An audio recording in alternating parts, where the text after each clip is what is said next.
بسم اللہ الرحمن الرحیم، الحمدللہ رب العالمین۔ یہ دیکھیے بہت زبردست، بہت تاریخی، بہت بہترین، بہت شاندار، اور دنیا کے ہر امن پسند فرد کے لیے بالعموم اور ہر پاکستانی کے لیے، ہر مسلمان کے لیے بالخصوص بہت یادگار، بہت شاندار مناظر ہیں۔ ہم سب کی بہت امید، بہت دعا ہے، and we have enough reasons to be hopeful کہ آگے بھی بہت اچھی خبریں ہیں۔ لیکن ایک لمحے کو آپ فرض کر لیجئے، مطلب ایک ورسٹ کیس سینیریو، کہ آگے اس طرح کا منظرنامہ نہیں بھی ہوتا جیسے ہماری خواہش ہے، فرض کر لیجئے ایک لمحے کے لیے، تو بھی جتنا کچھ ہو چکا ہے یہ بھی کوئی کم اچیومنٹ نہیں ہے کہ ایک دنیا کا سپر پاور نام نہاد کہہ لیجیے یا جو بھی، وہ اپنے ایک طور طریقے سے جنگ کو ایک الگ لیول پر لے جانے کے لیے بالکل تیار کھڑا ہو، اور سب کو، پوری دنیا کو معلوم ہو کہ اب یہ بربریت ایک الگ لیول پر جائے گی، پھر ظاہر اس کا جواب بھی آئے گا، اور اس کے بعد وہ سارے کا سارا سلسلہ رکے، پاکستان کی وجہ سے رکے، جو متعلقہ فریقین ہیں وہ ایک ہی ملک کا نام لیں، وہ پاکستان ہو، دو ہی لیڈرز کے نام لیں، وہ پاکستان کے وزیر اعظم اور پاکستان کے آرمی چیف ہوں، اور پھر اس کے بعد بھی اتنی قیاس آ رہے ہیں کہ نہیں جناب نائب صدر تو آئیں گے ہی نہیں،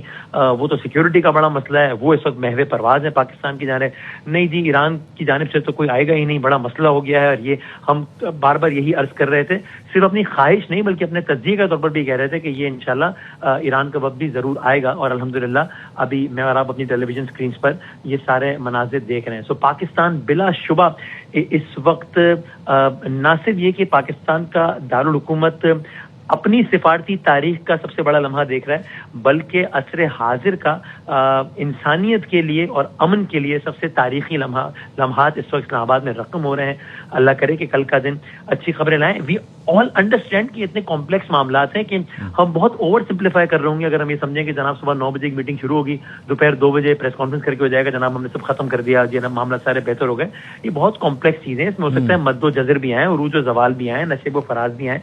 لیکن اس سلسلے کا آغاز ہونا اور اس کے لیے سرزمین پاکستان کا انتخاب ہونا، اس سے اچھا کچھ نہیں ہو سکتا۔ آپ نے ایک جملہ استعمال کیا کہ خواب شرمندہ تعبیر ہو رہا ہے، انشاءاللہ ایسا ہی ہو رہا ہے، خواب شرمندہ تعبیر ہو رہا ہے اور تمام امن مخالف شرمندہ ہو رہے ہیں الحمدللہ۔ یقینی طور پر، اور اس میں جو بیلنس ہے ہماری خارجہ پالیسی کا، خاص طور پر بنیان و مرصوص کے بعد جو ہماری انگیجمنٹ رہی ہے، کیا تہران کے ساتھ ہو، واشنگٹن کے ساتھ ہو، ماسکو بیجنگ کے ساتھ ہو، اس نے بیسکلی سارے معاملے کو ہمارے حق میں کیا ہے کہ ہم بیک وقت یعنی تہران سے بھی بات کر سکتے ہیں، ہمارا اتنا ہی ویٹ ادھر بھی ہے، اور اتنی ہی بات ہم واشنگٹن میں بھی ریلیونٹ کوارٹرز میں کر سکتے ہیں، اور وہاں بھی اتنی ہی ہماری سنوائی ہے، اور اسے صرف اور صرف بات چیت تک نہیں رکھا یا ٹی وی ٹیلی ویژن کے ڈسکشنز تک نہیں رکھا، بلکہ اسے ہم اسلام آباد تک لے آئے ہیں۔ وہ فریق جن سے متعلق آ جاتے ہیں کہ وہ سیکورٹی کنسرنز پر ٹریول نہیں کریں گے، وہ بھی آ رہے ہیں جیسے آپ نے ذکر کیا، تو یہ یقینی طور پر بہت بڑی کامیابی ہے، اور جنگ کرنا بھی جانتے ہیں اور پھر اسے روکنا بھی جانتے ہیں۔ یہ دو فیزز ہیں، ہمارے دو ایکسٹریمز ہیں۔ دیکھیں میں بہت صدق دل سے ایک بات کہہ رہا ہوں کہ یہ بہت زیادتی ہوگی اگر ہم اس میں وہ لوگ جن کے نام بالکل سامنے ہیں، یا وہ لوگ یا وہ ادارے انسٹیٹیوشنز جن کے بظاہر نام سامنے نہیں بھی ہیں، ان کو اگر ہم اپریشیٹ نہ کریں، because it is not about individual, it is about our country, it is about Pakistan. یہ پاکستان کی نیک نامی ہو رہی ہے، اور جن انڈیویجول جن اداروں کی وجہ سے ہو رہی ہے ان کو نہ سراہنا، مثال کے طور پر دفتر خارجہ، مثال منسٹری آف فارن افیئرز، مثال کے طور پر آف کورس پاکستان کے وزیر اعظم، آف کورس پاکستان کے فیلڈ مارشل خود اسحاق ڈار صاحب کا رول، ان لوگوں کو اگر نہ سراہا جائے تو یہ واقعاً زیادتی ہوگی۔ یہ آسان کام نہیں ہے، چونکہ دیکھیے ایک ہوتا ہے ہمارا دعویٰ ہونا، یہ دعویٰ کرنے کے لیے بھی انف بیسس ہونی چاہیے کہ جناب ہمیں دنیا بھر میں احترام کی نگاہ سے دیکھا جاتا ہے، یہ ہوتا ہے ایک دعویٰ۔ ایک یہ کہ بات اب دعوے سے بہت آگے ہے، آپ فریقین کی بات سن لیجیے، چھوڑ دیجیے پاکستان کے اس پہ کیا موقف ہے۔ تو اگر وائٹ ہاؤس سے آواز آتی ہے امریکہ کے صدر کی، تو وہ پاکستان کے وزیر اعظم کا نام لے کر کہتے ہیں کہ میرے دل میں ان کا عزت و احترام ہے۔ بالکل ٹھیک ہے، ہماری امریکہ سے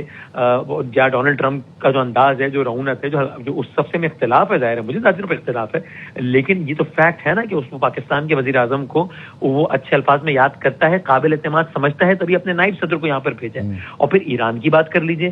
کہ وہاں کے ایوان سے لے کے میدان میں تشکر پاکستان کے نعرے بلند ہوتے ہیں، وہاں کا وزیر خارجہ پاکستان زندہ باد کا ٹویٹ کرتا ہے، تو یہ آسان نہیں ہے۔ فلسطین کا معاملہ جو کہ امت مسلمہ کا سب سے بڑا مسئلہ ہے،